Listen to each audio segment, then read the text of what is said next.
The San Pedro River, swollen with a week of unforgiving rain, wasn't just water anymore. It was the devil's own fury, a beast of mud and thunder clawing at the Arizona territory. For Jedediah Stone, a man who'd made solitude his only friend, it was just another sound to ignore from his lonely cabin.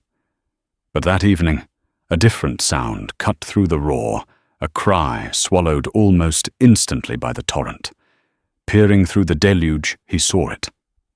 Not a log, not a deer, but a person tangled in the roots of a fallen cottonwood.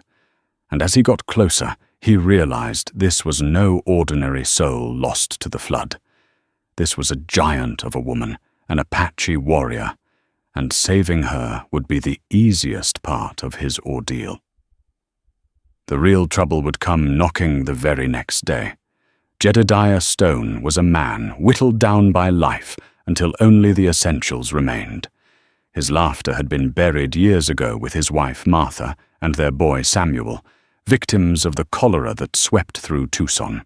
Now his world was the size of his small, sturdy cabin, the reach of his Sharps rifle, and the vast, aching silence of the Dragoon Mountains. He trapped, he prospected just enough to buy flour and coffee from the distant settlement of Contention City, and he spoke more to his mule Clementine than to any human. The September monsoon of 1878 was a particularly vicious one.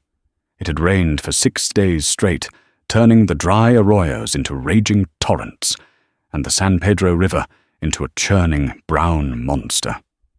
Jedediah sat by his stone hearth, the firelight casting dancing shadows on his gaunt face, cleaning his rifle for the 3rd time that day.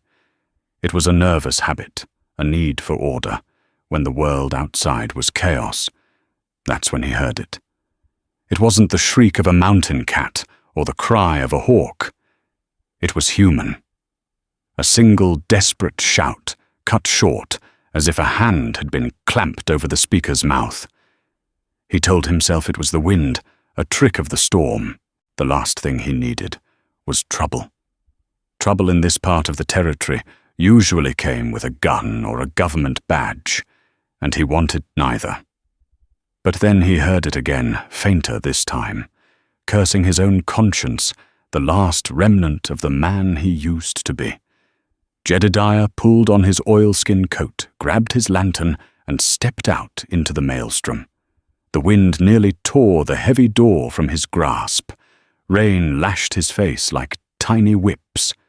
He followed the sound toward the riverbank, Clementine, braying nervously from her lean-to. The river was a terrifying sight, a liquid earthquake devouring its own banks. Trees, cacti, and the bloated carcasses of cattle were swept along in its greedy current. The lantern's light cut a weak, trembling path through the gloom. He scanned the churning water, his eyes straining. For a moment, he saw nothing but debris.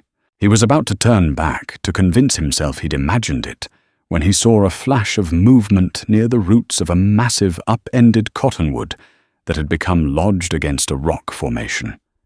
It was a person half-drowned and pinned by the crushing weight of the water against the tangled roots. He scrambled closer, his boots sinking in the sucking mud. The lantern light fell upon a face, a woman's face, framed by a cascade of wet black hair. Her skin was the color of rich copper, her features sharp and proud even in her distress. She was Apache, and she was immense. Not fat, but powerfully built on a scale Jedediah had never seen in a woman. She was easily a head taller than him, with shoulders and arms corded with muscle that strained against her sodden buckskin dress, a giantess from the myths his grandmother used to tell. One of her arms was trapped, pinned between 2 thick roots, and the relentless current was trying to tear her apart. His first instinct, born of years of caution and the ingrained fear every white settler held, was to retreat. Getting involved with the ND, the people as the Apache called themselves, was a death sentence.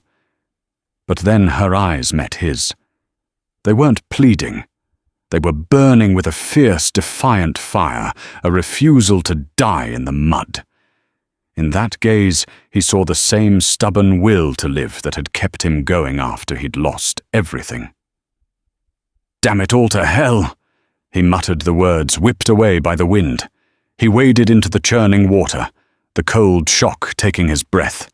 The current was a physical force trying to knock him off his feet. He looped a rope from his belt around a sturdy branch on the bank and tied the other end around his waist. He fought his way to her, the water pushing, pulling, trying to drag them both to their doom. "I'm going to try and free your arm," he yelled over the roar. She stared at him, her dark eyes, unblinking, assessing. There was no trust there, only a shared enemy in the river. He saw the haft of a knife still tucked in her belt. Even now she was a warrior. He put his shoulder against the root, his feet slipping in the muck. It wouldn't budge. The water pressure was too great. He took the small hand axe from his belt. "I have to cut it. Hold still." He didn't know if she understood his words, but she seemed to grasp his intent. Bracing himself, he began to chop at the thick, waterlogged root, trapping her arm. It was brutal work. The water fought him. The slick wood resisted the blade, and every swing was a gamble against the current. Splinters flew, mixing with the spray. He could feel her body trembling with cold and exhaustion, but she made no sound. Finally, with a loud crack, the root gave way. Her arm was free. The current immediately seized her, and if not for Jedediah's grip on her other arm, she would have been swept away. She was a dead weight for a moment, her strength utterly spent. He hauled her half dragging, half carrying her through the thigh-deep water and collapsing onto the muddy bank. They lay there for a long moment, gasping for breath, soaked to the bone, the rain still pouring down. He had just saved an Apache woman from the river, and Jedediah Stone had the terrible sinking feeling that his quiet, empty life was well and truly over. Dragging her back to the cabin was an ordeal. She was taller than him, and though lean, her sheer muscle and bone structure made her incredibly heavy. He practically carried her dead weight, his own body screaming in protest. Inside, he barred the door against the storm and eased her onto the bearskin rug in front of the hearth. In the warm, flickering light of the fire, he got his first proper look at her. Her face was etched with exhaustion, but it was a striking face, high cheekbones, a strong jaw and a proud, straight nose. A deep gash ran along her forearm where the root had held her, and her entire body was a road map of scrapes and bruises. But it was her height that was most astonishing. Lying down, she seemed to fill the small cabin, a being of a different scale. He guessed she must stand 6.5 feet tall, a true Amazon of the desert. His instincts warred within him. The settler in him screamed danger. She was Apache. Her people were at war with his. To shelter her was treason, to some suicide to others. But the man in him, the one who had once been a husband and a father, saw only a person in need. He set a pot of water to boil, tearing strips from one of Martha's old linen sheets. When he approached her with the warm water and cloth, her eyes snapped open. They were as dark and sharp as obsidian chips, and they blazed with suspicion. She flinched away, a low growl rumbling in her chest. Her good hand moved instinctively toward the knife at her belt. Jedediah stopped holding his hands up, palms open. "Easy now," he said, his voice low and calm. "Just want to clean that arm. It'll fester if we don't." She didn't understand the words, but she understood the tone. He moved slowly, deliberately, setting the bowl and cloths down a few feet away from her. He gestured from the water to her wounded arm. He made no sudden moves.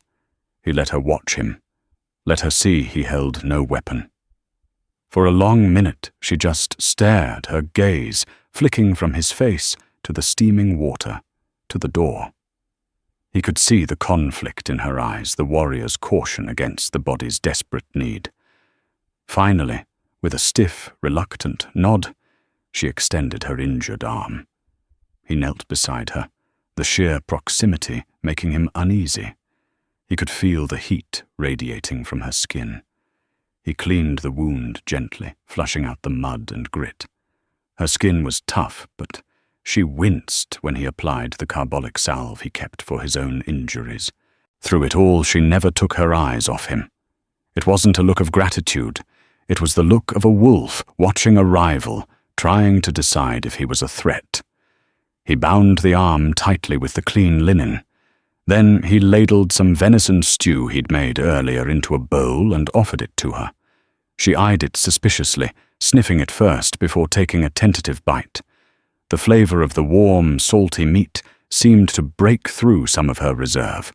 She ate ravenously, her initial caution forgotten in the face of sheer hunger. When she was done, she set the bowl down and drew her knees to her chest, wrapping a dry blanket he'd given her around her powerful shoulders. The silence in the cabin was thick, broken only by the crackle of the fire and the drumming of the rain on the roof. They were two people from warring worlds, trapped together by a storm, the space between them charged with a century of mistrust and bloodshed. Jedediah retreated to his own cot, laying his rifle beside him, not pointing at her, but within easy reach. He didn't expect to sleep. He expected to keep a vigil, watching her every move. But the day's struggle had exhausted him more than he knew. As he watched the firelight play over her proud, still profile, his eyelids grew heavy. He drifted into a restless sleep, dreaming of drowning waters and eyes that burned like embers. He awoke with a start just before dawn. The rain had stopped. The first grey light of morning was filtering through the cabin's single window. His eyes darted to the hearth. She was gone. Panic seized him for a second. Had she slipped out in the night? But then he saw it. The bearskin rug was empty, but the bowl was washed and set by the water bucket. The wet blanket was folded neatly on his chair. On the rough-hewn table in the center of the room sat a single, perfect eagle feather. He stepped outside. The world was washed clean, smelling of wet earth and creosote.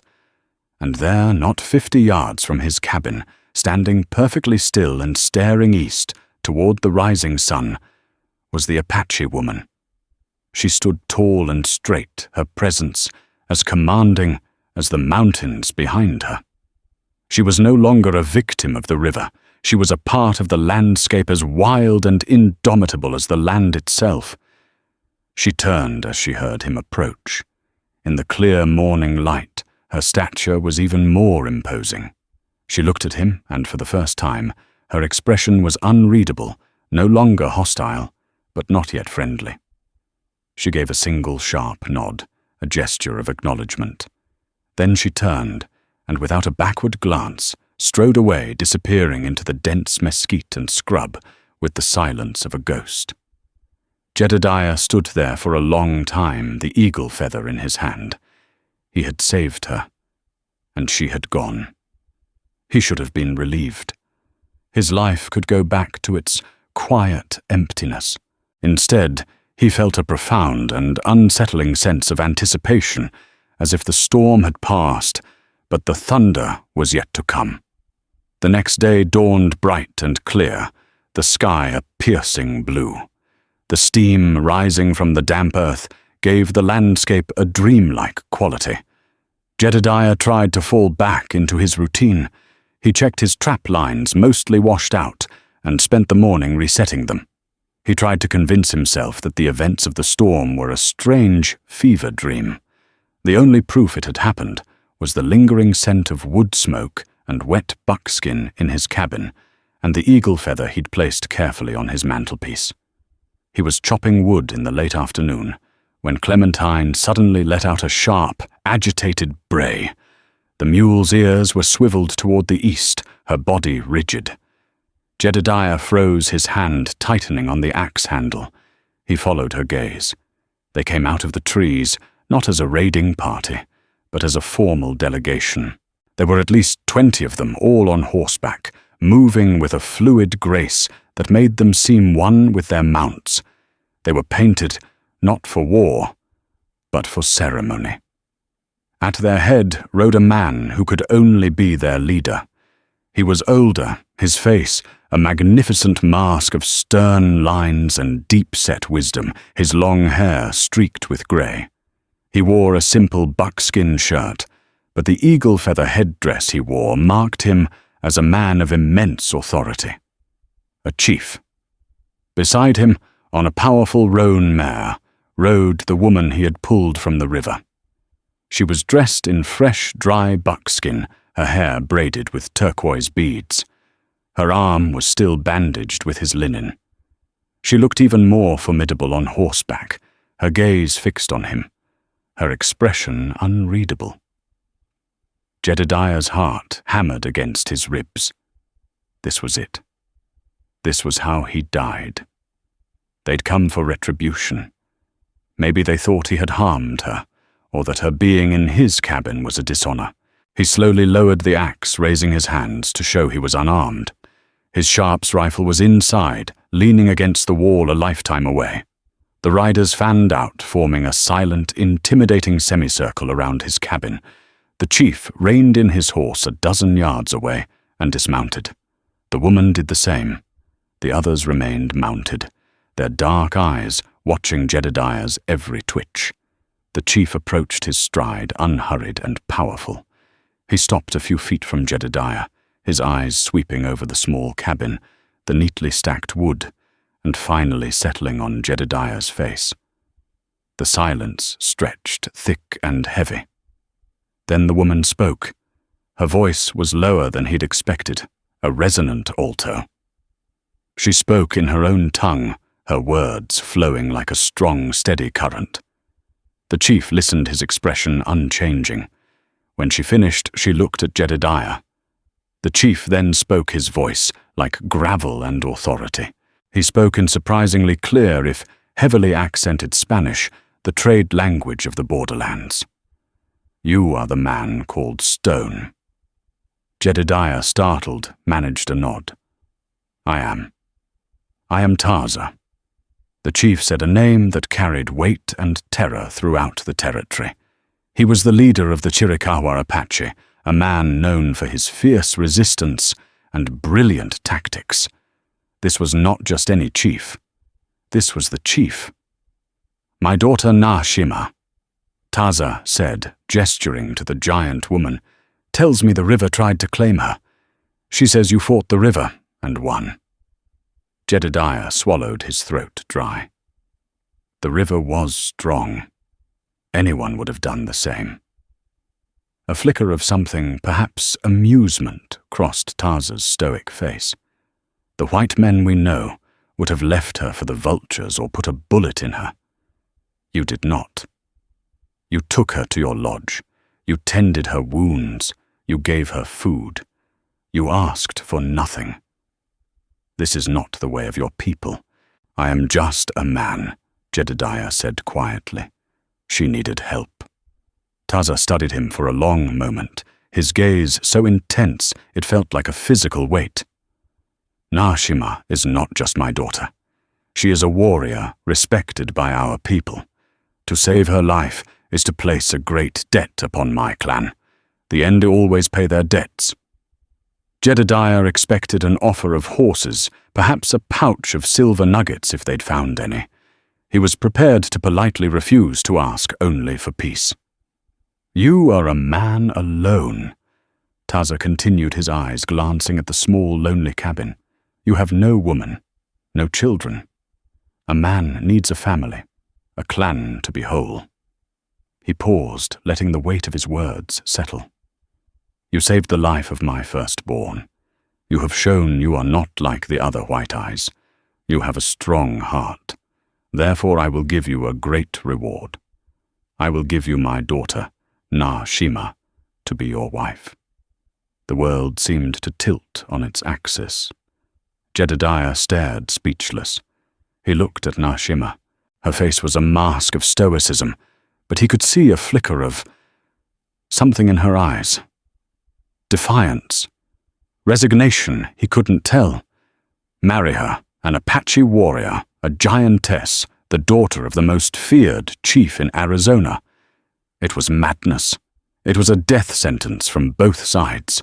His own people would brand him a turncoat, a squaw man. Her people would likely never accept him. "Chief Taza," Jedediah began, his voice raspy, "that is a great honor. An honor I cannot accept." A murmur went through the mounted warriors. Taza's eyes narrowed. "You refuse my gift. I am not worthy of your daughter," Jedediah said, choosing his words with desperate care. "My life is here. It is a quiet life. I am not the man she deserves. My heart is full of ghosts." Taza was silent for a long time. The tension was so thick Jedediah could taste it. He had just insulted one of the most powerful men in the territory. Finally, Taza spoke again, his voice dangerously soft. "To refuse a gift is a great insult. But perhaps you are right. A gift cannot be forced. But the debt remains." He took a step closer. "You live on this land, but you do not own it. The blue coats build their forts, the prospectors scar the earth, the ranchers' cattle drink our water. They all wish us gone." He looked Jedediah dead in the eye. "So I offer you a different reward. A choice. You are a man who fights rivers. I have a task that requires such a man. If you complete it, the debt will be paid. My people will consider this small piece of land yours. We will not trouble you. We will warn you of our enemies. You will have peace. Refuse." Taza's voice dropped, becoming as cold as a mountain grave. "And the debt remains. An unpaid debt between my people and a lone white man is a dangerous thing." Jedediah felt the jaws of the trap snap shut. He was being offered a choice that was no choice at all. He had to know what this task was. "What is it you want me to do?" he asked, his voice barely a whisper. Taza turned and pointed a single powerful finger toward the jagged peaks to the south, toward the heart of the Chiricahua stronghold. "There is a place, a hidden spring our people call the heart of the mountain. The water is pure and the rocks around it. They hold the yellow iron your people kill for. A man, a former soldier chief you call Captain Rook, has learned of this place. He and his hired guns seek to steal it from us. He has men watching the known paths. But you are a white man. You can move where we cannot. You will guide my daughter Nashima past his watchmen. She knows the final secret way. You will bring her to the spring, and you will bring back a single water skin, filled from its source as proof. Do this, and you will have your peace." Jedediah's blood ran cold. Captain Silas Rook. He knew the name. A disgraced ex-cavalry officer, turned land baron, a man known for his brutality and his bottomless greed. He ran a private army of cutthroats and was carving out a kingdom for himself through fear and bloodshed. Guiding an Apache warrior princess into the heart of Rook's territory wasn't a task. It was a suicide mission. He looked at Nashima. She was watching him, her chin held high, a silent challenge in her eyes. He had fought the river for her. Now her father was asking him to fight a man who was far more dangerous. He had wanted his life to go back to being quiet and empty. But looking at the imposing chief and his powerful daughter, Jedediah knew that quiet and empty were no longer options. Silas Rook liked to watch things break. He'd learned the pleasure of it as a captain in the Union Army, watching enemy lines shatter under a cavalry charge. After the war, when the uniform came off, he'd found the same satisfaction in breaking the wills of men, bending them to his purpose through fear or greed. Now in the Arizona Territory, he was breaking the land itself, tearing it from the hands of the Apache, and any settler foolish enough to get in his way. His headquarters was a rough, fortified ranch house nestled in a canyon south of Jedediah's claim. It was a place of dust, sweat, and casual cruelty. His men were a collection of hard cases, ex-soldiers who found peace, too quiet bounty hunters with notches on their gun belts, and prospectors whose lust for gold had curdled into outright villainy. On the same day, Taza visited Jedediah. Rook was enjoying his afternoon whiskey on the porch, watching two of his men, a hulking brute named Colby and a wiry scout named Finn, interrogate an Apache brave they'd captured near the foothills. The brave was tied to a post. His body slumped his face, a mask of blood and defiance. "He ain't saying nothing, Captain," Colby grunted, wiping sweat from his brow with a bloody hand. Rook swirled the amber liquid in his glass. "Patience, Colby. Our friend here belongs to Taza's band. They're tougher than old leather, but everyone has a breaking point. What about the map he was carrying?" Finn, a man with shifty eyes and a missing front tooth, stepped forward, holding a piece of crudely drawn deer hide. "It ain't much, sir, just scratches and marks, but this symbol here—" He pointed to a drawing of a mountain with a heart in it. He was headed toward the Dragon's Tooth Peak. We've been seeing more of Taza's warriors in that area. Rook smiled, a thin, predatory twisting of his lips. The Dragon's Tooth, and the old stories speak of a sacred spring in those hills, a place the Apache call the heart of the mountain. A place my geological survey maps tell me that sits right on top of a significant silver lode. He took a long sip of whiskey. Taza thinks his spirits will protect it. I think a dozen well-placed sticks of dynamite will prove him wrong. He stood up and walked over to the captured brave.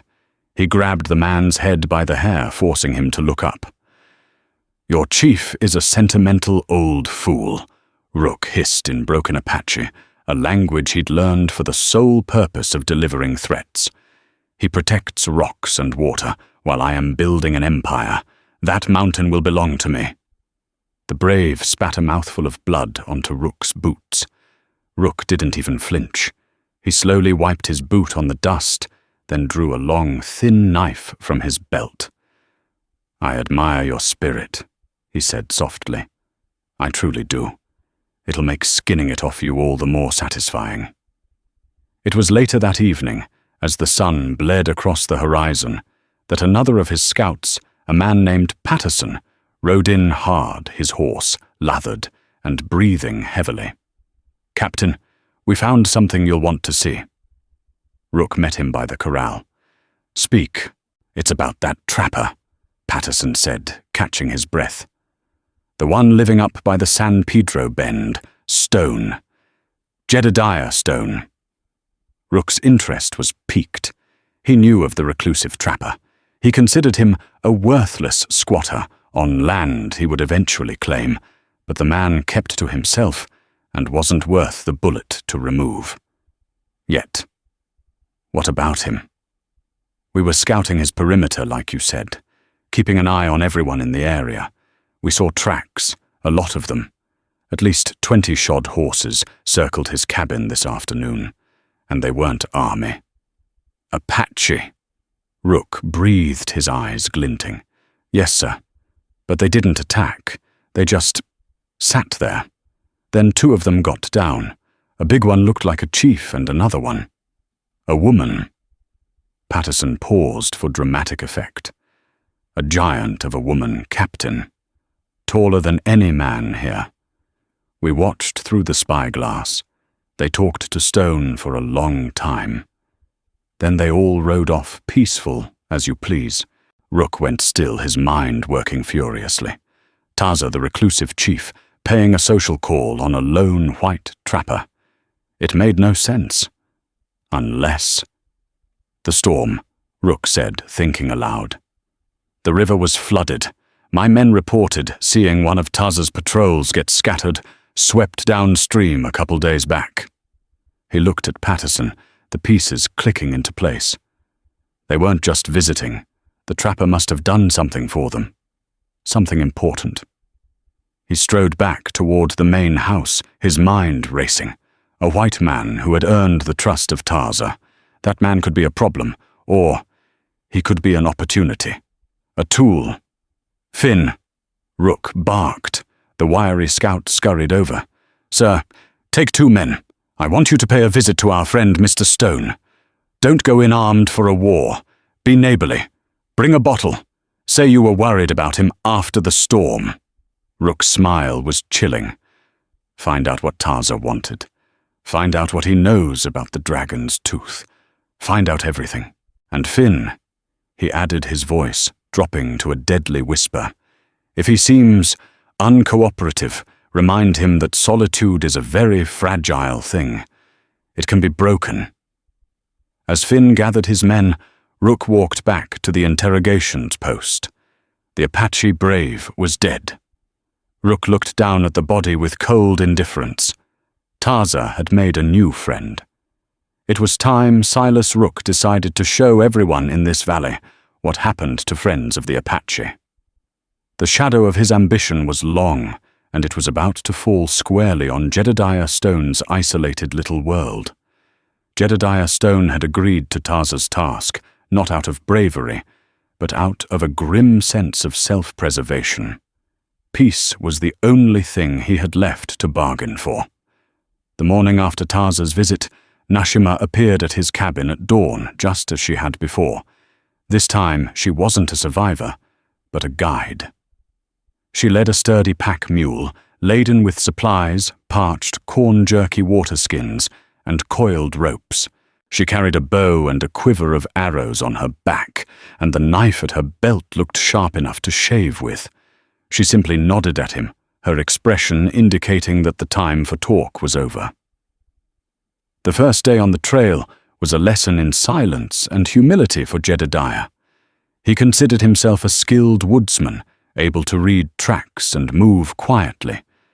Beside Nashima, he felt like a clumsy child. She moved through the rugged terrain with an economy of motion he'd never witnessed, her feet seeming to find the only silent, solid places to land. She pointed out things he would have missed: a broken twig, indicating the recent passage of deer, a particular bird call that signaled a predator nearby, the almost invisible tracks of one of Rook's scouts. They communicated through gestures and a shared understanding of the land. She would point to a plant, crush its leaves to release a scent, and then point to a snakebite on her own arm, conveying its use as a poultice. He in turn showed her how to sight down the long barrel of his Sharps rifle, letting her feel its weight and balance, explaining its range with a series of paced-off distances in the dust. A silent respect began to grow between them, forged in the shared language of survival. He watched her fascinated. She was a creature of the wild, yet possessed a disciplined grace. When they stopped to make a cold camp the first night, she wove a small, intricate basket from yucca fibers in a matter of minutes to hold the wild berries she'd gathered. He saw the strength in her hands, but also the artistry. She was more than just a giant warrior. She was a complex person, and the mystery of her intrigued him. He found himself thinking less about Martha and Samuel, his grief-numbed mind slowly, cautiously making room for the present. The second day they entered the foothills of the Dragoons, the landscape becoming a treacherous maze of canyons and rockfalls. This was Rook's territory now. The tension ratcheted up. They moved slower, sticking to the shadows, their senses on high alert.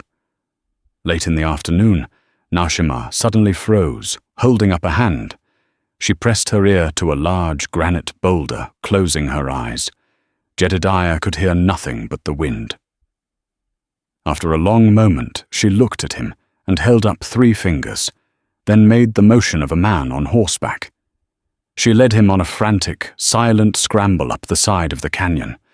They concealed themselves in a crevice, just as 3 riders came into view below. Jedediah's stomach clenched. The man in the lead was the wiry scout Finn, accompanied by 2 other hard-faced men from Rook's outfit. They were the men Rook had sent to visit him. They had clearly found his cabin empty and were now tracking him. "He's with the big squaw, I tell ya." Finn's voice drifted up to them. "The tracks lead this way. Captain wants to know what they're up to." They watched as the men rode past, their voices fading. Jedediah let out a breath he didn't realize he'd been holding. He looked at Nashima, whose face was a grim, determined mask. She met his gaze and tapped her ear, then pointed at him with a look of inquiry. She was asking how she knew they were coming. He shook his head in amazement. She hadn't heard them. She had felt the vibration of their horses' hooves through the rock. That night they camped in a high, hidden cave, making no fire. As darkness fell, a cold wind swept through the rocks. Jedediah saw Nashima shiver her buckskin, offering little protection. His own coat was warmer. Without a word, he took it off and held it out to her. She looked at the coat, then at him, her pride warring with her need. It was a gesture of care, an intimacy that went beyond their mission. He remembered draping this same coat over Martha's shoulders on a cold night long ago. The memory didn't bring the usual sharp stab of pain, but a dull, distant ache. After a moment's hesitation, Nashima took the coat. The sleeves were too short for her long arms, but she wrapped it around her broad shoulders, and the shivering stopped. She gave him a curt, almost imperceptible nod. It was the closest she had come to saying thank you. Later, as a sliver of moon rose over the canyon, he heard a soft sound. He turned to see Nashima tracing a pattern on the cave wall with a piece of charcoal from an old fire pit. It was a drawing of a river, a cabin, and two figures, one tall, one smaller. She pointed to the tall figure, then to herself. Then she pointed to the smaller figure, and then to him. Then she drew a single, large eagle feather above the cabin. He understood. It was her story of the rescue, her memory of what he had done. It was her way of acknowledging the debt not as a transaction her father had arranged, but as something personal between them. He picked up his own piece of charcoal.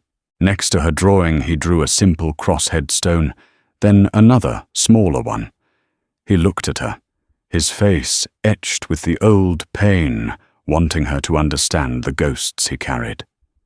She looked at his drawing for a long time, her dark eyes full of a sudden, profound understanding. She reached out her large hand, hovering over his for a moment, before she gently touched the drawing of the two graves. Then she looked back at him, and in her eyes he saw not pity, but empathy. A shared knowledge of loss. The Apache knew loss better than anyone. In the silence of that cave, surrounded by their crude drawings, the chasm between their two worlds shrank. They were no longer just a white man and an Apache woman on a mission. They were Jedediah and Nashima, two survivors bound by a strange fate with a deadly enemy closing in. And for the first time, Jedediah felt he wasn't just doing this for peace. He was doing it for her. The final approach to the heart of the mountain was through a series of narrow, winding canyons, known as the Devil's Jaw. The rock walls were so high they blocked out the sun, and the wind whistling through the crevices sounded like tortured spirits. It was a place designed for ambush. Nashima led them with unerring certainty, her knowledge of the secret path absolute. But as they rounded a sharp bend, she stopped dead. Lying on the path was a single, brightly colored parrot feather tied to a small stone. Jedediah recognized it instantly. It was the kind of marker Finn, a known gambler who kept a pet parrot back at Rook's ranch, would use to signal his men. They were walking into a trap. Nashima's eyes darted around, scanning the cliffs above. She pointed to a high ledge overlooking the trail, a perfect sniper's perch. Then she pointed back the way they came. They were boxed in. "Get down," Jedediah whispered, pulling her behind a cluster of boulders. The sharp crack of a rifle shot echoed through the canyon. A second later, a chip of rock exploding from where they had just been standing. "Finn!" Jedediah yelled, his voice bouncing off the canyon walls. "I know it's you. Rook just wants the silver. It's not worth dying for." Finn's mocking laughter answered him. "The captain wants the silver, the mountain, and the girl stone. He's got a special appreciation for Tarza's family. Says he's going to send the old chief his daughter's scalp in a box." Another shot ricocheted dangerously close. They were pinned down. Jedediah peered through a gap in the rocks. He could see at least 4 of Rook's men on the cliffs above, spread out to create a kill box. Nashima tapped his shoulder. She pointed to a narrow, almost invisible fissure in the rock wall behind them. Then she held up 2 fingers, pointed to herself, and then back down the trail. She was proposing a pincer movement. She would slip through the fissure and circle around behind them while he kept them distracted. It was a desperately risky plan. He met her gaze, seeing the fierce intelligence and courage there. He trusted her. He nodded. "Go. Give me 10 minutes, then make some noise." She squeezed his arm once, a gesture of solidarity, and then melted into the shadows of the fissure like a ghost. For the next 10 minutes, Jedediah played a deadly game of cat and mouse.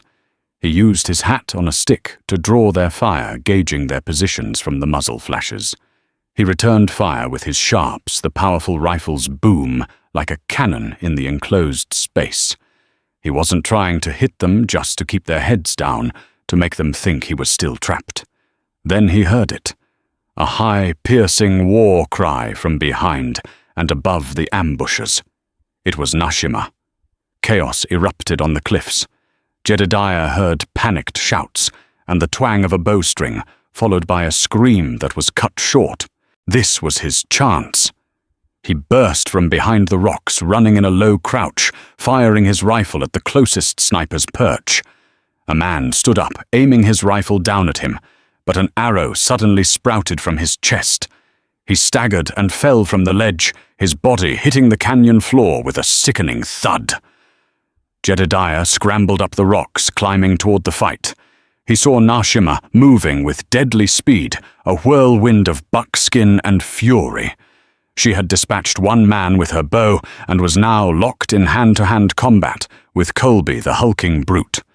Colby was strong, but Nashima was faster, and leveraged her height, deflecting his clumsy swings, and striking with the precision of a snake. As Jedediah reached the ledge, he saw Finn, the scout, creeping up behind Nashima, a long knife in his hand. "Nashima!" Jedediah yelled. She turned just as Finn lunged. She couldn't bring her own knife to bear in time. Without thinking, Jedediah raised his sharps and fired from the hip. The shot was deafening. Finn was thrown backward, a look of shock on his face, before he crumpled to the ground. The momentary distraction was all Colby needed. He landed a heavy blow to Nashima's side, sending her staggering. Before he could press his advantage, Jedediah brought the heavy stock of his rifle around in a brutal arc, catching Colby square in the jaw. The big man went down in a heap, unconscious.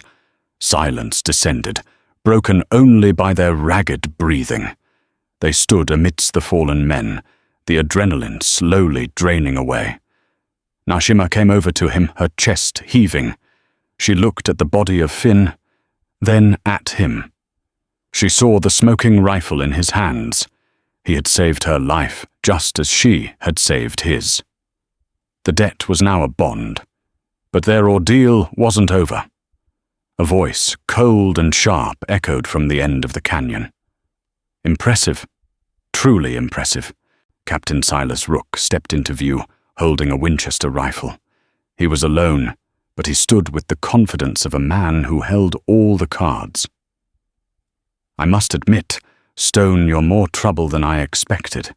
And as for you," he said, his eyes lingering on Nashima with a vile sneer, "you're even bigger than they said.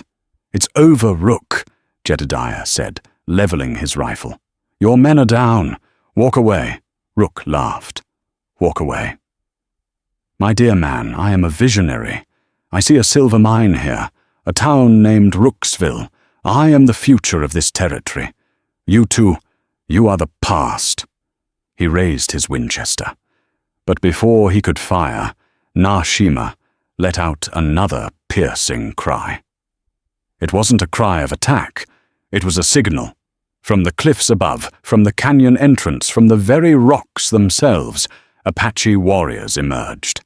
At their head was Taza, his face like a thundercloud. They had been shadowing them the entire time, a silent, invisible escort.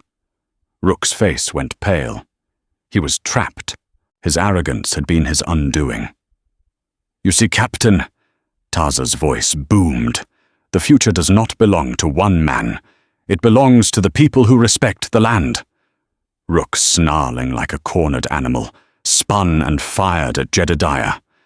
Nashima moved with impossible speed, shoving Jedediah aside and taking the bullet high in her shoulder. She cried out in pain and staggered back. Enraged, Jedediah fired the sharps. The heavy slug caught Rook in the chest, lifting him off his feet and slamming him against the canyon wall where he slid to the ground, his reign of terror finally over. Jedediah rushed to Nashima's side. The wound was bloody, but it looked clean. Taza and his men swarmed down from the rocks. The chief knelt beside his daughter, his stern face filled with a father's concern. He looked at the wound, then at Jedediah, who was already pressing a strip of cloth against it. In the heart of the mountain, surrounded by the silent warriors of the Ender Jedediah, Stone knew nothing would ever be the same. He had faced down the devil, and in doing so, had found something he thought was lost forever, a reason to fight. They brought Nashima to the sacred spring. It was a place of breathtaking beauty, a hidden grotto where crystal-clear water bubbled up from the earth into a turquoise pool surrounded by lush ferns and moss-covered rocks veined with glittering silver. Here the tribe's medicine man tended to her wound, his hands gentle and wise. Jedediah stood back, feeling like an intruder in this sacred space. Taza approached him, holding a water skin filled from the pool. "You have completed the task," the chief said, his voice heavy with emotion. "You guided my daughter. You fought for her. You have spilled the blood of our enemy. The debt is paid." He held out the water skin. "Take this. Return to your home. As promised, you will have your peace. My people will honor the boundary of your land." Jedediah looked at the water skin, the symbol of the solitary life he had fought for. He then looked over at Nashima. She was sitting up watching him, her arm in a sling. Her eyes held a question. He thought of his empty cabin, of the crushing silence that awaited him. He had come on this journey to earn the right to be alone. But along the way, something had changed. The silence of the trail with Nashima hadn't been empty. It had been full of unspoken understanding. The danger hadn't just been a trial to endure. It had been a crucible that forged a bond.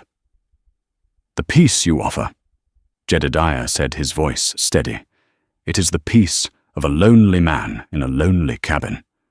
I have had that peace. It is cold comfort." He took a breath, the biggest gamble of his life. "Your first offer, the one I refused, does it still stand?" Taza's eyebrows rose in surprise. A slow, profound smile spread across his weathered face. "A man's heart can be a winding trail. It seems yours has led you back to where you began." He glanced at his daughter. "The offer was mine to make. The choice," he said, his voice softening, "has always been hers." All eyes in the grotto turned to Nashima. This was not about a debt or a reward anymore. It was about her. She rose slowly, and walked toward Jedediah, her limp barely noticeable. She stopped before him, her great height forcing him to look up. She was not the fierce warrior from the canyon, nor the desperate survivor from the river. She was a woman, proud and whole, making a decision that would shape her destiny. She studied his face, searching for something in his eyes. He met her gaze without flinching, letting her see the truth of his heart, the lingering sorrow for his past, but also the new, fragile hope for a future. Finally, she reached out her good hand. She did not offer it to him to shake in the white man's way. Instead, she laid her palm flat against his chest, right over his heart, a gesture of profound acceptance and connection. "Jedediah," she said, speaking his name for the very first time. Her voice was soft. "My path is here, with my people." She then paused, her dark eyes holding his. "But a path is wide enough for two." It was not a simple yes. It was an invitation, an offer of partnership. She was not asking him to become Apache, nor was she offering to abandon her world for his. She was proposing they build something new, a bridge between two worlds, standing together in the middle. Jedediah Stone, the man who had lost everything, felt a warmth spread through his chest from her hand, a warmth that pushed back the ghosts and filled the empty spaces in his soul. He covered her hand with his own. "Then that is a path I will walk with you," he said. He never returned to the lonely cabin on the river. His home became the stronghold of the Chiricahua, not as a captive or a convert, but as an ally, a counsel, the husband of the chief's daughter, known to the tribe as he who fought the river. He taught the young men how to maintain the rifles they captured, how to anticipate the movements of the soldiers. In turn, Nashima and her people taught him the secrets of the land, the language of the spirits, and the strength of a community. Their life was never easy. They lived in a world of constant conflict caught between the unyielding forces of history. But Jedediah was no longer a man whittled down to nothing. He was part of something larger than himself. He had found that a life wasn't defined by what you had lost, but by what you chose to build. And beside the magnificent woman who was his wife, his partner, his warrior, he built a life of purpose, a quiet legacy of courage and understanding in the heart of a savage, beautiful land.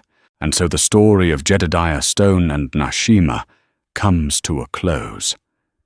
It began with a man who wanted nothing more than to be left alone with his grief, and ended with him at the very center of a family, a tribe, and a purpose he never could have imagined. Their journey reminds us that sometimes the greatest rewards in life aren't things we can hold like gold or land, but the connections we forge in the most unexpected of circumstances. It shows us that courage isn't just about fighting enemies, but about being brave enough to open your heart after it's been broken. What did you think of Jedediah's choice? Would you have taken the peace or the path alongside Nashima? Let us know in the comments below. If you enjoyed this journey back to the Wild West, please show your support by hitting that like button, sharing this story with a friend who loves tales of adventure and destiny, and most importantly, subscribe to our channel for more stories like this one. Don't forget to ring that notification bell so you never miss an expedition into the past. Thank you for listening.